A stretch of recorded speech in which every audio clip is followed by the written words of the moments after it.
Just so we all have a clear understanding here, I want people to get the picture with my situation.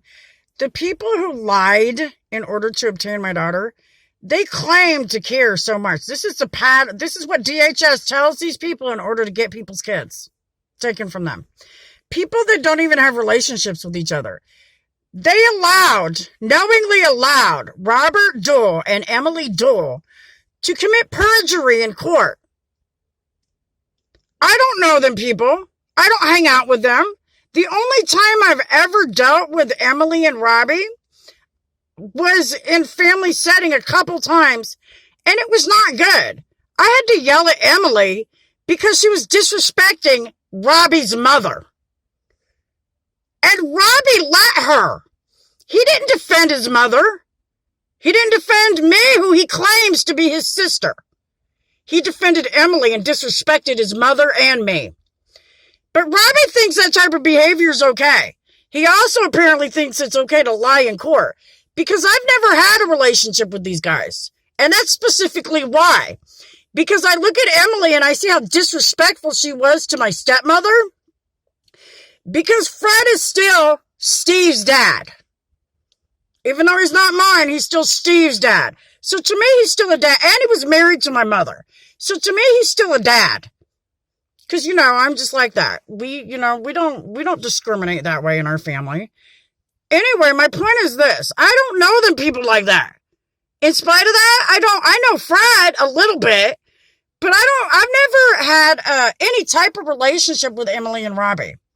I don't want one. Not after the way I saw Emily treat Marie.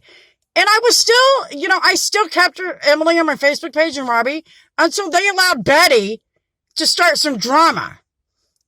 So when Emily tried to come at me like she was my mother, I cut her off and I said, that's enough.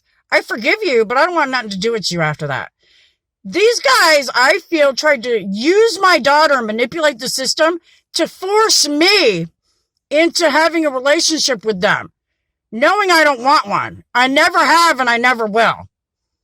Which is why I got upset. It's the same thing my mom tried to do. You don't use the system to try and force relationships on people. They also tried to force a relationship with me and Ronald, too.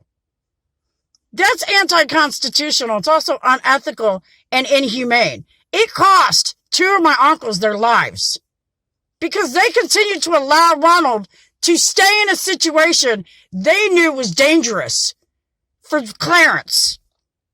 So we have a situation here where these people were absolutely wrong.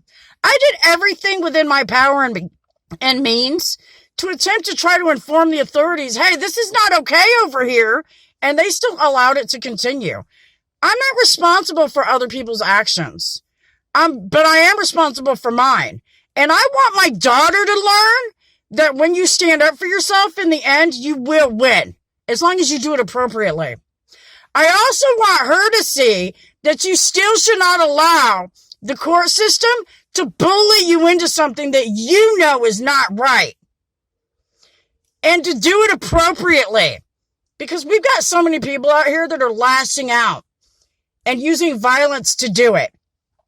We have to learn to teach people how to deal with situations in an appropriate fashion.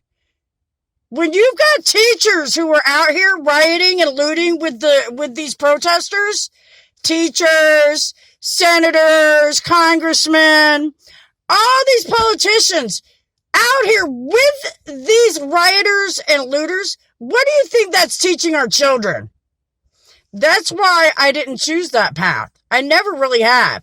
Anytime I went to a rally or a protest, it's always been as an observer. I've never participated. That's the difference between me and these other people. I specifically stayed out of all of this protesting because I wanted to teach people that there's a better way. Protesting on the street doesn't change the law. The court changes the law. And when you do things appropriately, you get real change. With God's love. God bless America and have a blessed day.